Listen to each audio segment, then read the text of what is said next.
வழக்கம் போல இந்த நிகழ்ச்சி வெகு சிறப்பாக இந்த ஆண்டும் அமைந்திருக்கிறது. குறிப்பாக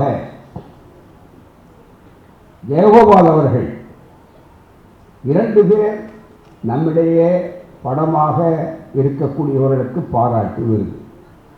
அவர்கள் படமாக மாறவில்லை, வரலாறாக ஆக்கிறார்கள் என்பதை விட நாம் மறைந்தவர்கள் அல்ல, நம் நெஞ்சத்தில் நிறைந்தவர்கள் என்ற பெருமையோடு அவர்களுக்கு விருதுகள் அழைக்கப்பட்டிருக்கின்றன.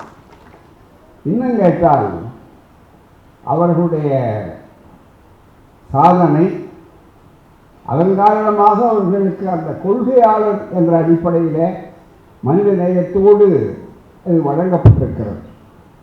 டாக்டர் ஜெயகோபால் அவர்கள் ரொம்ப எளிமையானவர். அவருடைய குடும்பத்தில் இங்கே வந்து அவருடைய அன்பு மகன் அவர்களை இங்கே பெற்று உருக்கமாக உரையாற்றினார். மிக ஆழமான கொள்கை பிடிப்பு உள்ளவர்கள்.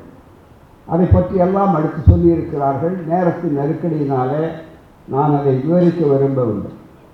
எப்போதுமே பெரியார் திடலை, இந்த இயக்கத்தை தன்னுடைய 2வது தலைமையகமாக அவர் பிறந்தது ஆந்திராவிலே சொன்னாலும் மாநிலங்களோ மொழிகளோ நம்மை பிரிக்காது.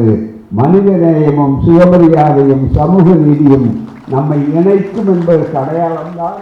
இந்த பக்கத்தில் ரோஹிணி இருக்கிறார்கள், அந்த பக்கத்தில் அங்கே வருஷ நாட்டில் இருந்து இங்கே நம்முடைய பாரிமுத்தவர்களுடைய குடும்பம் வந்திருக்கிறார்கள். இன்னொரு பக்கத்தில் இருந்து தம்பி இருக்கிறார், இன்னொரு பக்கத்தில் இருந்து வந்திருக்கிறார்கள். சொன்னால் தந்தை பெரியார் தெளிவாக சொன்னார், என்னுடைய திராவிடம் என்பது பல பேருக்கு திராவிடம் என்றால் புரியவில்லை, பைத்தியக்காரர்களுக்கு புரியாது, நல்ல தெளிவாக இருக்கிறவர்களுக்கு மட்டும்தான் தெளிவாக புரியும். அவர்களுக்கு போய் விளக்கம் சொல்லி கொண்டிருக்க முடியாது, அதுதான் மிக முடியாது, தேவையும் இல்லை. அவர்களுக்கு விளக்கம் சொன்னால் நாமும் பைத்தியமாகி விட்டோம் என்றுதான் எனக்கு பொருளே தவிர இல்லை. அவர்களுக்கு தேவை சிகிச்சையே தவிர பதில்கள்.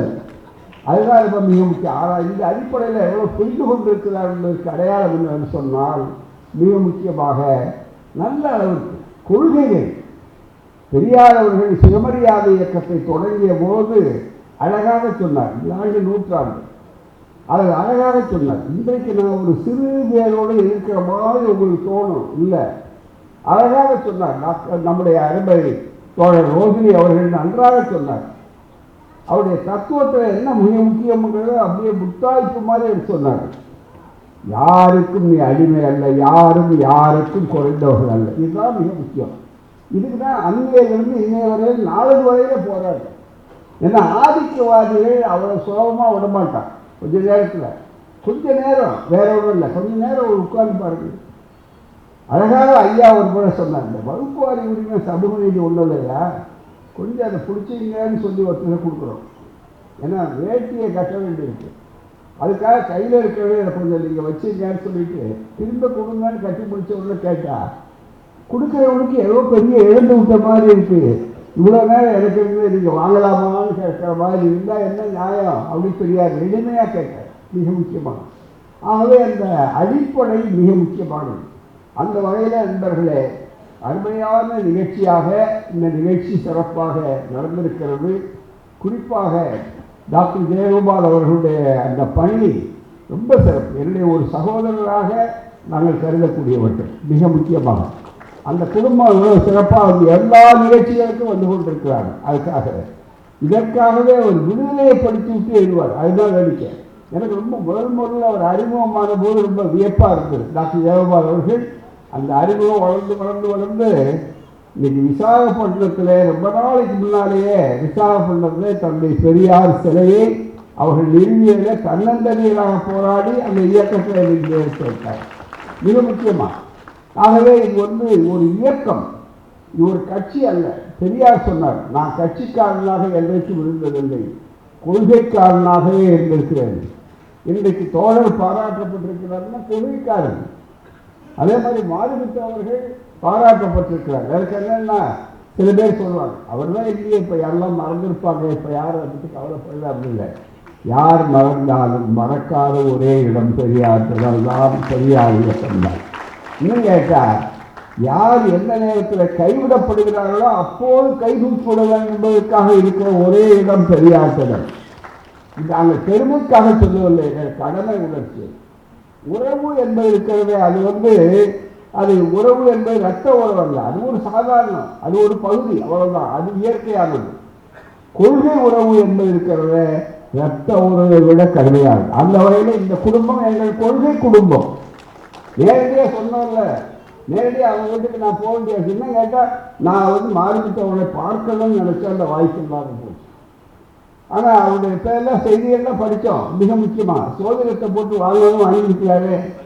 இன்னைக்கு அந்த சோதிடம் நிறையா ரொம்ப பேரை படாத பாடுபடுத்து, ரொம்ப பேர் சொல்கிறாங்க. சில நேரங்களில் அது மிக முக்கியமாக சும்மா நல்லா நடிச்சிட்டு இருக்கிற நடிகர்கள்லாம் நாசமாக போகிறது, அது வேற ஒன்றுமே இல்லை.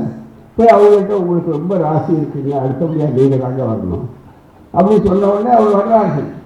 நல்ல வேலை ஒருத்தர் தப்பிச்சார், அவ்வளோதான் தவிர அவர் வந்தே தீர்வார். இல்லைன்னா நான் சோதனை தொழிலையே விட்டுருவேன்னு சொன்னார் ஒருத்தர் சொன்னார். ஆனால் இன்னைக்கு அன்றாடம் அவர் விட்டுட்டாரான்னு தெரியல, அவர் வரலைங்கிறது உறுதியானது. ஆனால் என்னவும் சொல்லிட்டு இருக்காரு. சோதிடத்தை பற்றி தந்தை பெரியாரவர்கள் மிக முக்கியமாக சோதிட புரட்டுன்னு ரொம்ப காலத்துக்கு முன்னாலே சொன்னார். எவ்வளோ அழகாக பெரியார் சொன்ன கருத்தை அப்படியே எடுத்து அவர் அழகாக கேட்டார். கொரோனா வந்து யாராவது சொல்லியிருந்தா எவ்வளோ லாபமாக இருக்கும். அது மட்டும் இல்லையே, எவ்வளோ பெரிய மழை வருது, எவ்வளோ பெரிய வெள்ளம் வருது, சோதிடம் மட்டும் உண்மையாக இருந்தால் முதல்ல அதை ஆதரிக்கவும் பகுத்தறிவாளராக தான் இருப்பான். சயின்ஸில் 2 வகை இருக்கு. வானசாஸ்திரம் பாருங்க, அது அஸ்ட்ரானமி, இது அஸ்ட்ராலஜி. இது சியூடோ சயின்ஸ் சொல்லி போலி விஞ்ஞானம். இப்போ இருக்கிற கோளாறே என்னன்னு சொன்னால் விஞ்ஞானம் சூடோ சயின்ஸ் என்பது இருக்கு பாருங்க, போலி விஞ்ஞானம். இது பூரா விவாதத்துக்கு எதை பண்ணி பயன்படுத்துகிறார்கள் சொன்னால் தத்துவத்துக்கு பதிலாக மதத்தை பயன்படுத்துகிறான், வரலாற்றுக்கு பதிலாக புராணத்தை பயன்படுத்துகிறான் பூராமே. அதே மாதிரி பார்த்தீங்கன்னா அறிவியலுக்கு பதிலாக போலி விஞ்ஞானத்தை பயன்படுத்துகிறான். மிக முக்கியமாக வேற ஒன்றுமே இல்லை. நம்ம ஆட்கள் அதை கட்டிட்டு இன்றைய ராசி பலன் காசி பலன் தான் இன்றைய ராசி பலன், வேற என்ன ராசி பலன்? யாராவது இவ்வளவு தெளிவாக சொல்லட்டுமே. சோதிடம் இருந்தாலுமே என்ன உடனே இவர் ஏற்றுக்கொள்ளுகிறாரான்னு பார்த்தா நிறுத்து பார்க்க சோதிடம் உண்மையாக இருந்தால் ரொம்ப வசதி, அதில் ஒன்றும் சந்தேகமே இல்லை. முன்கூட்டியே சொல்லணும், அவ்வளோதான். இன்ன இடத்துல இன்ன கார் முட்டிக்கிறதா இருக்குன்னு சொன்னால் டிராஃபிக் ஆக்சிடென்ட்டே வராது. ரொம்ப மிக முக்கியமாக உடனே நம்ம உடனே அவரே நம்ம டிராஃபிக் கமிஷனராக போட்டுடலாம், அதில் ஒரு சந்தேகமே இல்லை. ரொம்ப மிக முக்கியமாக நல்ல எடுத்து பார்க்கணும். ஏன் சொல்லவே கிடையாது இவரில் மிக முக்கியமாக. ஆகவே இந்த கோளாறுகள் எவ்வளோ அழகாக அவர் எடுத்து சொன்னார். அது இப்போ இன்னொரு வசதி என்னன்னா திரைப்படம் மீடியா இருக்கு பாருங்க, ரொம்ப சக்தி வாய்ந்த மீடியா, அதில் ஒரு சந்தேகமே இல்லை. ஏன்னா அறிவியல். ஆனால் இப்போ மதத்துக்கு ஏற்பட்டிருக்கிற ஒரு பெரிய லாபமே என்னன்னா, ஒரு காலத்தில் மதம்தான் கொடிகட்டி பறந்தது, ஆனால் இப்போ அறிவியலை நம்பித்தான் மதமே வாழுது. அதுதான் மிக முக்கியம். இன்னைக்கு முன்னாலெல்லாம் பார்த்தீங்கன்னாக்கா சபரிமலை ஐயப்பனுக்கு மகர விளக்குன்னா அதோடு தீர்ந்து போச்சு. இப்போ நம்ம டிவிக்காரங்களாம் ரெடியாக இருக்காங்க. ரொம்ப மிக முக்கியமாக அதுக்கு உடனே இவர் இன்னும் மழை இப்போதுதான் ஏறுகிறது, ஏதோ ரொம்ப மிக முக்கியமான தேசிய சர்வதேசப்படுத்துகிற மாதிரி இப்போதுதான் நகர்ந்து வருகிறார், இப்போதுதான் திருவண்ணாமலை நெய்யை ஊற்றி கொண்டிருக்கிறார், இப்போதுதான் நெய்யை தூக்கி கொண்டு போகிறார். இந்த நாடு என்னைக்கா உருப்படுறது? அதில் இதுதான் பெரியார் கேட்டார். வேற ஒன்று பெரியார் கேட்டது கூட அவருக்கு இருந்த நாட்டு கவலை, அவருக்கு வந்து வீட்டு கவலை இல்லை, நாட்டு கவலை, மக்கள் முன்னேறணுமே அப்படின்னு. மிக முக்கியமாக அந்த மாதிரி இளைஞர்கள் இளைஞர்கள் சிந்திக்கணும். ஏன், எதற்கு, எப்படி என்று. பெரியார் ஐயாவை அதுன்னு சொல்லும்போது சொன்னார், ஒரு காலத்தில் 200 ஆண்டுகளுக்கு பின்னால் அவர்களும் பெரியாரும் ஒரு பிற்போக்குவாதி இருந்தார் ராமசாமின்னு சொல்லி என்னையே பிற்போக்குவாதியாக ஆகக்கூடிய அளவுக்கு அறிவு வளர்ந்திருக்கும் அப்படின்னு தன்னையே சொன்னார். அப்படிப்பட்ட ஒரு அறிவு யுகத்தில் நாம் இருக்கிறோம். சரிபகுதி பெண்கள், அந்த பெண்களை அடிமையாக்கலாமா அப்படின்னு அந்த பெரியார் கேட்டார். அதனுடைய விளைவு தான் இங்கே பாருங்க, நீங்கள் எல்லாம் உட்காந்துருக்கோம். நினைத்து பார்க்கணும். அது அழகாக சொன்னாங்க, தோழர் சொன்னாங்க, மற்றவர்கள நினைத்து பார்க்கணும். எவ்வளவு கொடுமை மனித சமுதாயத்தில், ஒரு சமூகத்தில் வாழலையே. நமக்கு இன்னைக்கு கூட புலவர்கள் அறிஞர்கள்லாம் இங்கே நிறையா இருக்காங்க, பெரும்புலவர்கள் இருக்காங்க. நல்ல பெரியார் ஒரு கேள்வி கேட்டார், அச்சம், மடம், நாணம், பயிர்ப்பு இந்த 4 ரொம்ப மிக முக்கியம். அச்சமனம் நாணம் போயிட்டு உடனே செய்குள் வரவழைச்ச மாதிரி சொல்லுவான் வேகமா. அச்சம்னா என்ன, பயந்துகிட்டே இரு. நாணம்னா சொல்லிக்கிட்டே இரு. என்ன எப்பாத்தாலும் அந்த 100 வருஷத்துக்கு முன்னாலே 50 வருஷத்துக்கு முன்னாலே கிராமத்தில் திருமணம் ஆகி மாப்பிள்ளையே பார்த்துருக்க மாட்டேன். முன்னாடி வந்து உட்கார்ந்துக்கிட்டு நீ ஒரு வாரம் சொல்லிக் கொடுப்பாங்க. பக்கத்தில் இருக்கிறவங்கள வந்து நீ நேராக நிமிர்ந்து பார்க்காத, படிச்சுக்கிட்டாங்க அவனுக்கு போய் பார்க்காத, திமிர் பிடிச்ச பிள்ளை இதுன்னு பயந்துருவாங்க. அதனால இதை பேசுவாங்க. அதனால தலையை நட்டுக்கிட்டே தான் இருக்குது. என்ன நான் அடிக்கடி சொல்றதா பெரியார் ஐயா சொன்ன கருத்துல, இந்த தலை நட்ட பெண்ணு நம்ம நாட்டில் தலையை குடிய வச்சா பாருங்க. இப்போ நாமெல்லாம் நிறுத்தி தான் கொடுக்குறோம். அந்த குடிய வச்சது எப்படின்னா பெண்களுக்கு தான் ரொம்ப மோசம். ஒரு அந்த தலையை நட்டுக்கிட்டே முக்கியமான கட்டம். யார் மனமானு பார்க்க வேண்டாமா? பார்த்தது கூட கிடையாது. அதுக்கே ஒரு 2 சினிமா வந்திருக்கேன் பூரா மிக முக்கியமா. அவர் என்ன இவர் நினைச்சிட்டு அவரு நினைச்சிட்டு இவரு இது கதையை நினைக்கக்கூடிய அளவுக்கு எல்லாம் நிமிர்ந்து பார்த்ததே கிடையாது பூராமே. அதனுடைய விளைவு என்ன அங்கே பார்த்தா அதனுடைய நிமிர்ந்து பார்க்க நிமிர வைத்தது 2 பேர் தான் இந்த மாநாட்டில்.